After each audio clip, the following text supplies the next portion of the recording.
Kalau kita mau kirim SMS yang baik, pakai firman, kuatkan orang. Nah, inilah iman yang salah selama ini. Apa iman yang suci? Apa iman yang setengah suci? Apa iman yang kurang suci? Apa yang iman tidak suci? Kita semua tahu. Saya beriman, saya punya rumah yang 4 miliar. Nah, itu nggak suci kalau itu. Untuk siapa? Itu tanya. Kalau saudara ingin punya rumah 4 miliar, tapi untuk menampung anak-anak jalanan, itulah iman yang paling suci. Nggak ada yang ngamen. Enak, omahku duwe elek kok. Enak sekali rumahku aja jelek, 4 miliar kasih orang. Itu iman yang paling suci. Selalu mikir orang lain. Perwira ini mikir orang lain. Jadi imannya dia bukan untuk dia dan keluarga. Maka itu saudara, saya selalu nantang orang. Ya. Dari bulan Januari sampai bulan Juni, hampir 6 bulan kita lewati tahun ini. Jujur, berapa banyak yang saudara beri untuk orang lain? Saya punya konsep hidup. Saya keluarkan uang sekian untuk keperluan saya. Maka pada saat yang sama, saya harus keluarkan paling tidak jumlah yang sama untuk orang lain. Amin kan, supaya saudara ngikuti juga. Janji saudara amin ya, awas enggak begitu. Saudara makan untuk diri sendiri dan keluarga sekian ratus ribu. Kalau perlu besok keluarkan yang sama, beri makan orang lain. Saya bisa belanja sekian untuk diri saya. Saya akan langsung keluarkan sama, paling tidak. Istri saya jadi saksi. Bahkan saya sering keluarkan lebih. Pernah kami dibayari orang ke Israel. Waktu itu masih murah. Rata-rata 1.800-an dolar. Tapi yang kali itu, ini yang kelas elit. Yang rata-rata nggak sampai 2.000 dolar. Itu kami dibayari 2.500 sekian dolar. Saya bilang ngapain?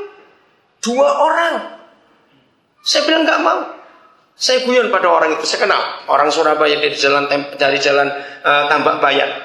Saya bilang lipat saja, karena kebutuhan kami di Papua banyak. Bayangkan 5.000 dolar, kira 50 juta. Dia tetap ngotot. Enggak. Kami tahu kamu butuh untuk rileks sebentar, kerjaanmu banyak. Tawar menawar tidak bisa. Akhirnya kami kalah. Ya udah. Tapi cara saya bilang, Papa, beritahukan saya, siapa ada hamba Tuhan atau siapa yang betul-betul lagi rindu ke Israel tapi nggak pernah berangkat. Logikanya kan nggak begitu dong. Betul nggak? Saya kan cari yang murah. Saya bilang tidak. Saudara, akhirnya Tuhan tunjuk 1 orang yang saya baru ketemu 1 kali. Saya nggak pernah tahu orang itu. Lalu saya telepon. Seperti tadi Jason tanya ke mamanya, Mama itu pengen apa? Nah, orang ini kaget. Maksudnya, ya sudah, selama ini kami itu pernah punya impian apa? Ya dia nggak nyambung yang saya maksud. Akhirnya saya pepet. Gini dah, betul nggak kamu itu pernah pingin ke Israel? Dia kaget. Kok tahu? Loh, saya nggak tahu. Tuhan yang tahu. Ya udah, kirim paspormu. Saudara, saya harus keluarkan uang nilai yang sama, 2.500. Saya cari uang itu karena buat saya nggak punya. Ngerti cara saya hidup? Itulah iman yang paling suci. Saudara, saya dapat baju, dapat celana. Misalnya celana 2, baju 1. Begitu sampai di rumah, maka celana saya yang lama 2 harus keluar, baju saya yang lama 1 harus keluar. Kenapa? Nomor 1, saya ingin punya iman yang paling suci. Nomor 2, saya nggak mau nyusuh. Tahu kata nyusuh? Seperti burung itu, ngumpuin macam-macam ke situ. Untuk apa? Selalu begitu.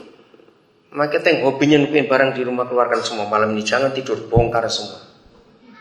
Kok nggak ada yang ngamen? Sepatu berapa pasang? Kaki cuma 2, bukan kaki 1.000. Mau berapa sepatu? Ngapain ditumpuk? Toh nggak dipakai juga. Biasanya perempuan itu. Jangan tersinggung, saya ngomong apa adanya. Iya toh. Ya bolehlah punya lebih dari sepasang, boleh, silakan. Tapi kalau beli baru yang lama keluarkan. Oh, enggak, amen, pelit semua. Saudara, itulah iman yang paling suci, katakan amen. Selalu ingat orang lain. Selalu ingat orang lain. Yesus enggak boleh kita simpan hanya untuk diri kita sendiri. Enggak boleh. Kami enggak punya anak kandung, saudara. Tapi Tuhan berkati kami anak-anak yang luar biasa. Hobi saya adalah nyekolahkan orang untuk jadi guru. Di banyak tempat di desa-desa. Dan itu bersyukur kepada Tuhan untuk anugerah yang luar biasa itu. Maka itu ayo kita lihat iman yang paling suci. Tanggal 29 Mei yang lalu, satu hari itu 4 anak saya lulus S1. Saya nyekolahkan orang dari tahun 81. Kalau saya hitung sampai lulusan 29 Mei yang lalu, itu kira-kira sudah 300 sekian puluh yang sarjana saya luluskan.